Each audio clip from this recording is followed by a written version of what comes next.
Hello friends, मैं हूँ गुंजन एरन प्रतिष्ठा अकेडमी से और अपनी इस आज की वीडियो में आपको बताने वाली हूँ क्लास 12th मैथमेटिक्स से चैप्टर 1 रिलेशन एंड फंक्शन संबंध एवं फलन के एक इम्पॉर्टेंट टॉपिक फलनों के संयोजन को कंपोजिशन ऑफ फंक्शन। अगर हमें दो फलन दिए गए हैं तब उनके संयोजन को कैसे ज्ञात किया जाता है वो आज हम आपको इस वीडियो में बताने वाले हैं। तो हमारा टॉपिक है फलनों का संयोजन। मान के चलिए हमें ए, बी और सी तीन नॉन एम्प्टी सेट्स दे रखे हैं, तीन अरिक्त समुच्चय दे रखे हैं, साथ ही एफ फलन दिया है ए से बी पर परिभाषित है और दूसरा फलन जी जो कि बी से सी पर परिभाषित किया गया है। तब यदि हमें इन दोनों फलनों का संयोजन ज्ञात करके बताना है, एफ और जी का संयोजन, एफ और जी का संयोजन जिसे हम कहते हैं गॉफ। एफ और जी का यदि हम संयोजन कर रहे हैं तो उसे हम कहेंगे गॉफ। गॉफ से प्रदर्शित करेंगे और यह जो फलन हमें होगा प्राप्त होगा गॉफ, यह हमें ए से सी तक परिभाषित होगा। एफ ए से बी तक पहुंचाते हैं, जी बी से सी तक पहुंचाते हैं। यदि इनका संयोजन पढ़ा जाएगा तो वह हमें सीधे सीधे ए से सी तक पहुंचा देंगे। तो गॉफ such that a to c. और यह जो गॉफ फलन होता है यह परिभाषित किया जाता है जी ऑफ एफ एक्स से। जी ऑफ एफ एक्स ओ हटा दी करके यहाँ ब्रैकेट लगा लिया जाता है जिसका मतलब होता है जी ऑफ एफ एक्स। पहले हम एफ एक्स हल करेंगे और उसका जो आंसर आएगा उस पर जी को परिभाषित करेंगे, जहाँ पर हमें जो एक्स के मान लेने हैं वह प्रांत ए में से लेने हैं। इस तरीके से दो फलनों एफ और जी का संयोजन दिया जाता है गॉफ से, जहाँ गॉफ एक्स बराबर होता है जी एफ एक्स, जहाँ एक्स लिया गया है फलन गॉफ के प्रांत ए में से। हम इसे बाई डायग्राम समझ लेते हैं। मान के चलिए हमें यहाँ कुछ अवयव दे रखे हैं ए प्रकार के, समुच्चय ए में एक्स प्रकार के अवयव दिए गए हैं।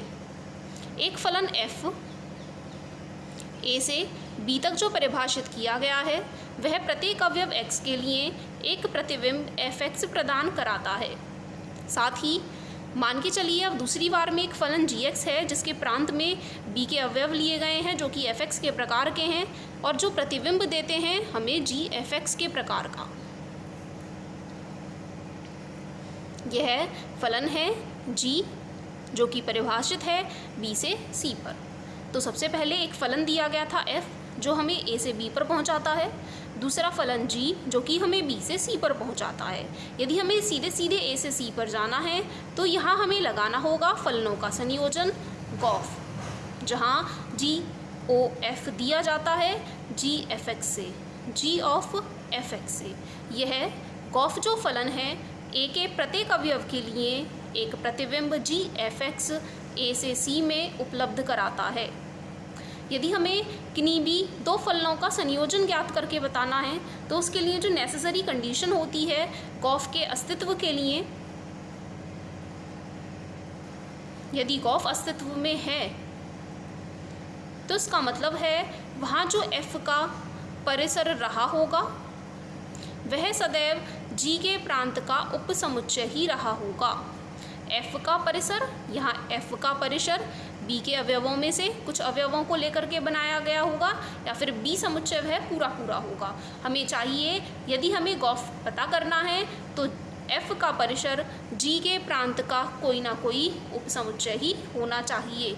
यदि यहाँ कोई एक ऐसा अवयव है जो कि यहाँ उपस्थित नहीं है तो उसके लिए हम गॉफ के अंतर्गत प्रतिबिंब परिभाषित नहीं कर पाएंगे। इसीलिए गॉफ के अस्तित्व के लिए यह जरूरी है कि f का परिसर सदैव g के प्रांत का उपसमुच्चय ही होना चाहिए।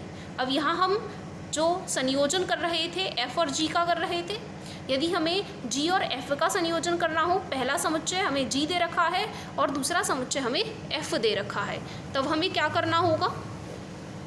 तब हम पता करेंगे फॉग x बराबर एफ जी एक्स। अब यह जो फलन होगा जो काम f कर रहे थे वह अब g करेंगे और f यहाँ आ जाएंगे। इस तरीके से फॉग x बराबर होगा एफ जी एक्स के। इसके अस्तित्व के लिए हमें इस बार क्या चाहिए? पहले जो f काम कर रहे थे वह अब g काम करेंगे, तो हमें चाहिए कि g का परिसर फलन f के प्रांत का कोई उपसमुच्चय होना चाहिए। इसे हम एक क्वेश्चन से क्लियर कर लेते हैं। क्वेश्चन में दिया गया है f एक फलन जो कि 2, 3, 4, 5 प्रांत से सह प्रांत 3, 4, 5, 9 पर परिभाषित है। साथ ही दूसरा फलन g 3, 4, 5, 9 के समुच्चय से 7, 11, 15 के समुच्चय पर परिभाषित है। हमें दो फलन इस प्रकार दिए गए हैं कि f2 का मान f3, f4, f5, g3, g4, g5, g9 ये सारे मान आपको परिभाषित करके दिए गए हैं।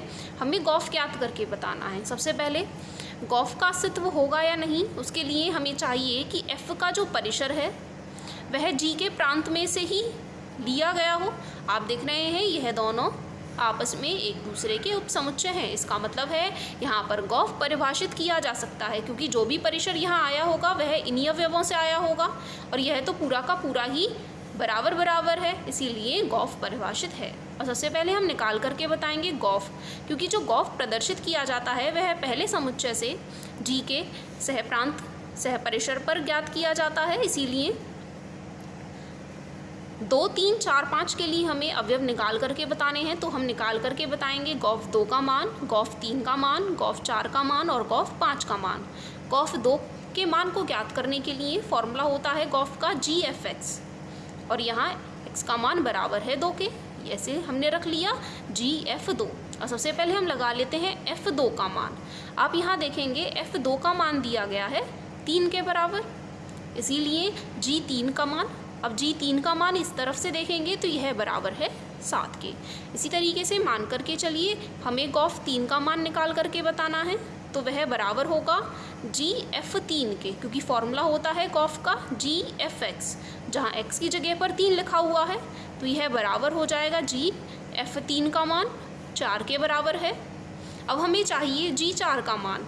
G4 का मान यहाँ पहले से दिया गया है कि वह 7 के बराबर है। इसी तरीके से हम निकाल करके बताएंगे गॉफ 4 और गॉफ 5 का मान। गॉफ 4 का मान निकाल लें GF4, हमें क्वेश्चन में F4 का मान दिया गया है 5 के बराबर और G5 का मान दिया गया है 11 के बराबर। इसी तरीके से गॉफ 5 का मान निकाल लें GF5, जो कि बराबर होगा GF5 का मान। हम फिर से देखें F5 का मान कितना दिया गया है। आप देखें यहाँ F5 का मान दिया गया है 5 के बराबर और G5 का मान 11 के बराबर। तो F5 की जगह हम रख लेंगे 5 और G5 का मान बराबर है 11 के। तो इस तरीके से हम दिए गए समुच्चयों पर गॉफ ज्ञात करके बता सकते हैं। इसी क्वेश्चन के जैसे मैंने कुछ और क्वेश्चन यहाँ लिखे हुए हैं जिन्हें आप प्रैक्टिस कर सकते हैं। ये तीनों क्वेश्चन इसी तरीके के हैं जैसे अभी मैंने आपको समझाए हैं। f फलन दे रखा है 1, 3, 4 से 1, 2, 5 पर, g दूसरा फलन दिया है 1, 2, 5 से 1, 3 पर, और यहाँ हमें फलन परिभाषित किया गया है 1 का प्रतिबिंब 2 है, 3 का प्रतिबिंब 5 है, 4 का प्रतिबिंब 1 है। यहाँ पर यह जो फलन है यह क्रमिक युग्म के रूप में दे दिया है, जबकि जो अभी हमने क्वेश्चन समझा था वहाँ वह अवयवों के अनुसार दे दिया गया था। अवयवों को अलग अलग लिख करके दे दिया था कि F1 का मान 2 के बराबर है, F3 का मान 5 के बराबर है, F4 का मान 1 के बराबर है। यहाँ अंतर नहीं है कुछ भी, चाहे हम इन्हें क्रमिक युग्मों में लिखें या फिर अवयव के क्रमवार लिखें। फिर से हमें गॉफ ज्ञात करके बताना है। इसी तरीके से दूसरा क्वेश्चन दिया गया है और इसी तरीके से तीसरा क्वेश्चन दिया गया है। यहाँ पर हमें दर्शाने को कहा है कि गॉफ और फॉग दोनों ज्ञात कीजिए अस्तित्व में है, साथ ही फॉग और गॉफ ज्ञात करके बताने हैं और उनका अस्तित्व भी बताना है। तो सबसे पहले आप देखिए गॉफ अस्तित्व में कब होगा, जबकि जी का परिसर F का परिसर G के प्रांत का उपसमुच्चय होगा। F का परिसर देखें, F के परिसर में आ रहा है 1, 3, 4, और यदि हम G के प्रांत को देख लेते हैं तो G के प्रांत में आ रहे हैं 1, 3, 4, 5। तो क्या 1, 3, 4 उपसमुच्चय है 1, 3, 4, 5 का? हाँ है, इसीलिए यह जो गॉफ है यह परिभाषित होगा। इसी तरीके से आप फॉग को परिभाषित करके बता सकते हैं। फॉग के परिभाषित करने के लिए क्या हमें चाहिए कि G का जो परिसर है वह F के प्रांत का उपसमुच्चय है या नहीं है। तो पहले हम G का परिसर देख लेते हैं। G के परिसर में मान आ रहे हैं 3, 3, 9, 9। इसका मतलब है 3 और 9 यहाँ बैठ रहे हैं। और यदि हम F का प्रांत ज्ञात करके बताएं तो F के प्रांत में आ रहे हैं 3, 9, 12।